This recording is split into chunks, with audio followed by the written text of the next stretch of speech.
of our free sewing class.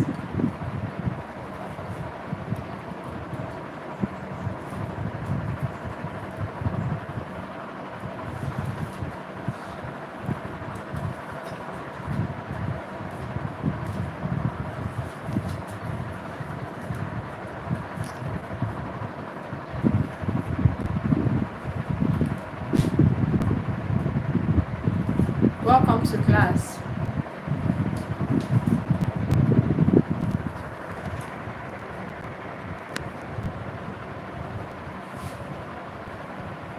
This is day 2 of our free sewing class. If you are new here, you are welcome. And if you watch the video, the 2 videos I just uploaded, today we'll be talking about fabrics.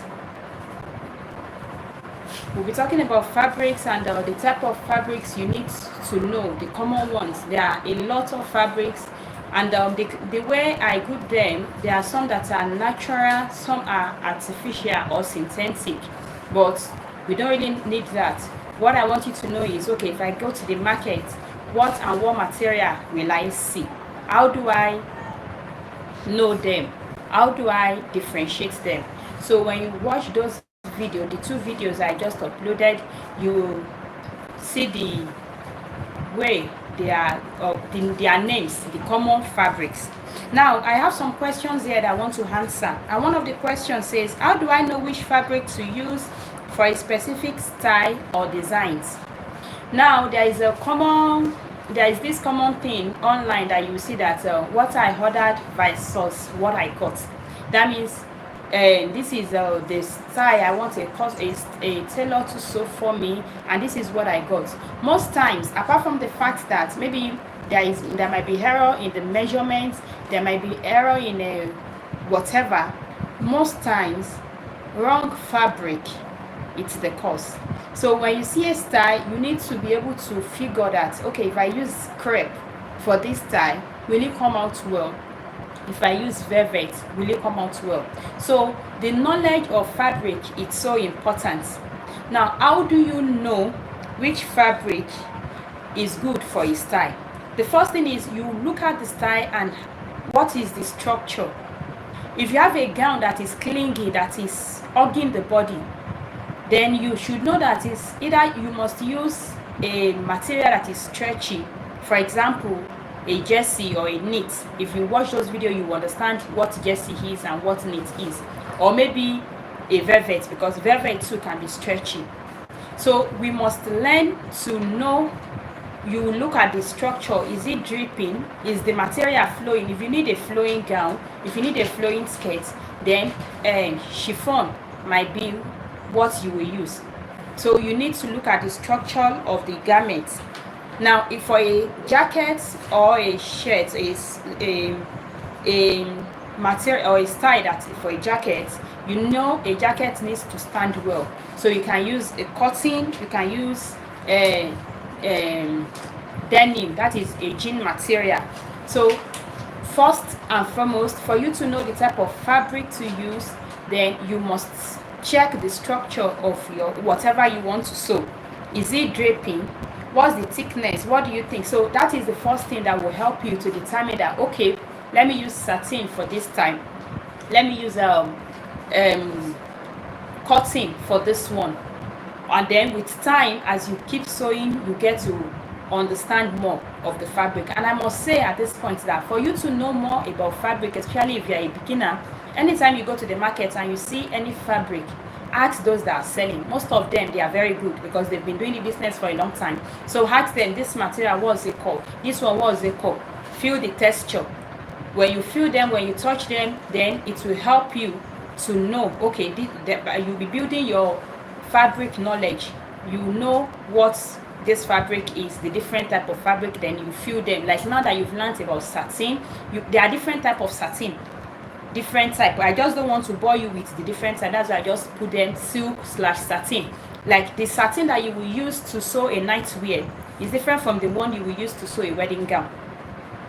You understand? So when you go to the market, do your market survey, touch fabrics here and there to know which fabric is for which name, so that you get yourself acquainted to it. Another question I have here: can I mix different type of fabric in one outfit?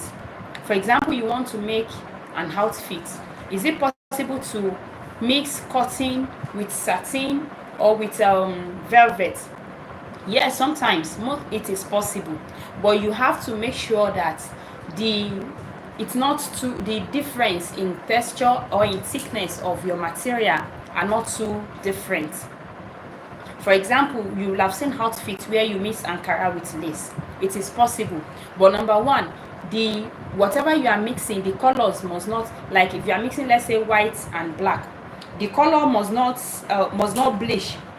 That means, because if one color is bleaching on the other, by the time the person you are sewing it for will wear it once or twice, the clothes will wash off. They won't be able to wear it again. So be sure that whatever you are mixing is it won't wash off.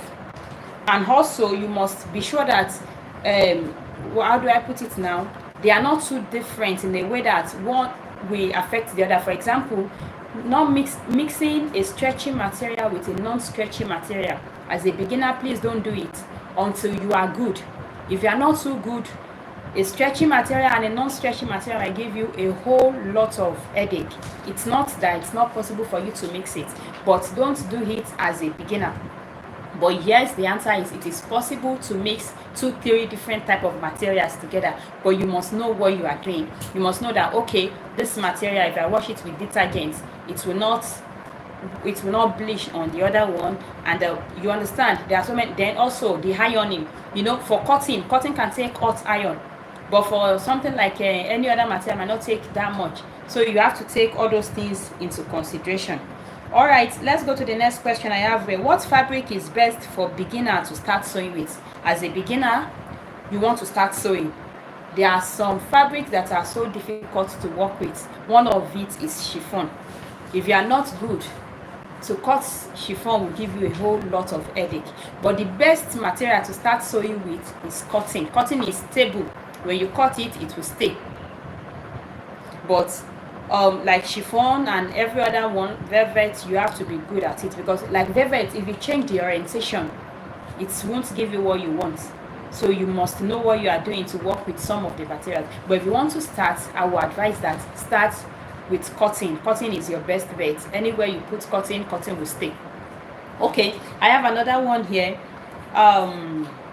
Which fabric shrink or fade easily after washing? There's something we call pre-wash, although not everyone does it, and doing it with a customer's clothes too might be risky. I think you do pre-wash when you are the one that went to buy the material, you are in charge of everything. But if a customer brings like an Ankara to you and you do a pre-wash, let's assume pre-wash means you wash the clothes you've not cut it, you just wash it before you start sewing. That is what we call pre-wash. And the reason for doing a pre-wash is, for example, there's maybe cotton material, it can shrink. I don't know if you've ever come across a cloth that maybe when you sew it or when you bought it, it was your size. After washing, it shrink. So that is the essence. When you pre-wash your material, whatever will shrink will have shrinked before you now cut. So that pre-wash is maybe for material that you bought by yourself. But if the customer brings an Ankara for you, for instance, and you pre-wash it and the Ankara now faded, it's a problem for you. So there are some materials like that you need to pre-wash them. You wash them first so that you will know that, okay, by the time they now do the second, third washing, it will not shrink. And by the time you pre-wash, it has now come to its exact size. By the time you now cut it for whatever you want to use it to sew, it won't give you an headache.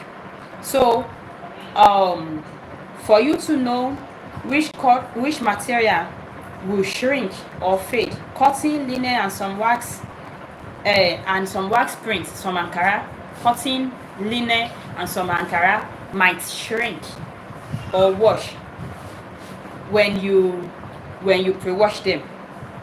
You understand? Okay. And after washing, you steam press before you cut. After washing, you steam before you cut. Okay. Another question I have here: what fabric are best for hot weather or cold weather? For hot weather, you need materials that are breathing.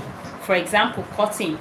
For example, wool, for example, linen, they are good for hot weather. But for cold weather, then maybe you go for wool, you go for velvet, you go for thick knit, you go for maybe how do I put it, some lined garments.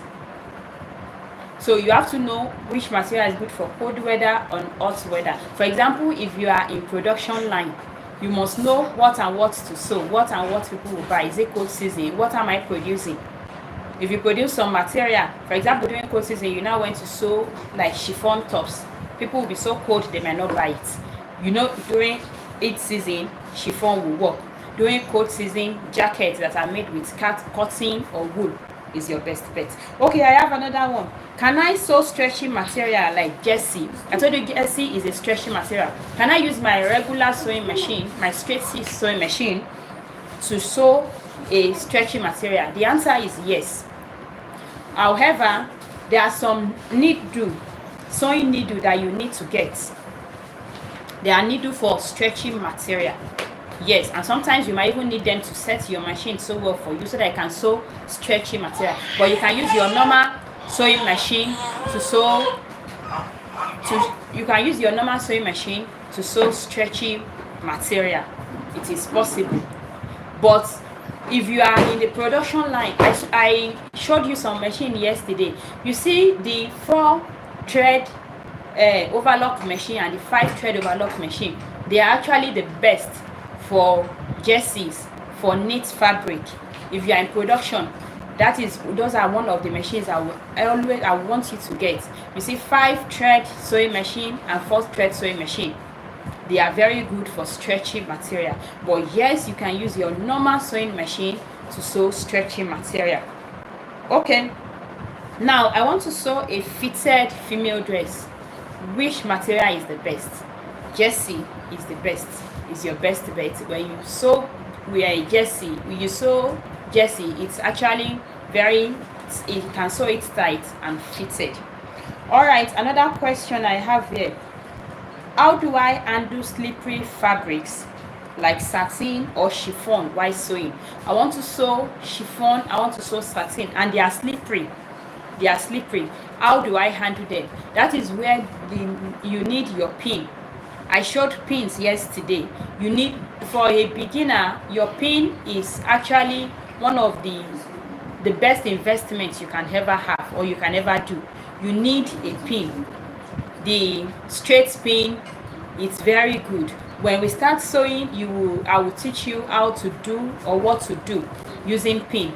Pin for a beginner is a must get. You must get pin when you want to start sewing. Straight pin, I mean. Okay, now the last question is, where can I buy quality fabrics? You have to go to the market. When you go to the major markets around you, you can always make contact also to all the big markets, maybe in Lagos, in Aba, in Onitsha. They have good materials for you that you can always use. Now, another thing I want to talk about is sewing. How do I make it big in sewing, or what aspects of sewing can I specialize on? Let me take that out of the way. In sewing, there's different aspects of sewing. You can decide to specialize on bridals, and let me tell you, bridals makes a lot. Is a lot, but you make a lot of money when you specialize in bridal wears. That is, you sew for weddings. It is time consuming. It requires technicality, but it is a whole lot of money. And if you want to make it big in this work, I think it's one aspect you can go into. What other aspect can I go into as someone that wants to start to sew? You can go into mass production. Mass production means, okay, you sew shirts and sell them. You take them to people, or you sell them in like mass production. You sew and sell. You can do mass production of underwears, of bras, of pants, of nightwears. You can do mass production of t-shirts, streetwears, joggers, boxers. A lot of you can do of singlets. You can do mass production of that. Then you can do This one-on-one, customer comes to you, they bring their fabric and you sew. You can do what do we call it now? Bespoke, yes, you can do that. So this work, it is versatile. One thing I will just tell you is whatever you want to do, just be good at it. Just be good at it. And you can actually work. You can also groom yourself as a fashion designer. Yesterday I was trying to explain the difference between fashion designer and a tailor. You can learn the art of fashion designing so that you can design and you can produce. Basically that is how we are for today. We are moving, but it is a whole lot of information, especially because of those that does not know how to sew. So I don't want to overpack the information so that at the end it will be as if the 30 days does not achieve what I wanted to achieve. What have we done? Yesterday we learned the different sewing tools that you need to know and you need to have. You might not really have everything, but you buy them as you go. I told you sewing tape is one of the things you need, and your sewing machine and other things. Now today we have done a little about fabrics. I need to lay all this foundation for you so that by the time we start sewing, you understand the technicality that comes with different material. So that is all I have for you for today. I don't know if there's anyone that has a question. If you have a question, you can drop it on this live. If not, you can drop it on our group chat. I will always bring those questions and I will attend to them. I hope you have learned something today. You can still go back and watch the video on the different fabrics. You can go back and watch it so that you understand it more. If you have any question for me, don't forget to drop your question. Thank you so much for watching. Tomorrow is another day. Tomorrow we are doing another thing, another topic. I can assure you that if you are new to sewing, these 30 days is definitely worth it at the end of the day, because by the end of 30 days, you will definitely know how to sew. Thank you so much. See you tomorrow. Bye.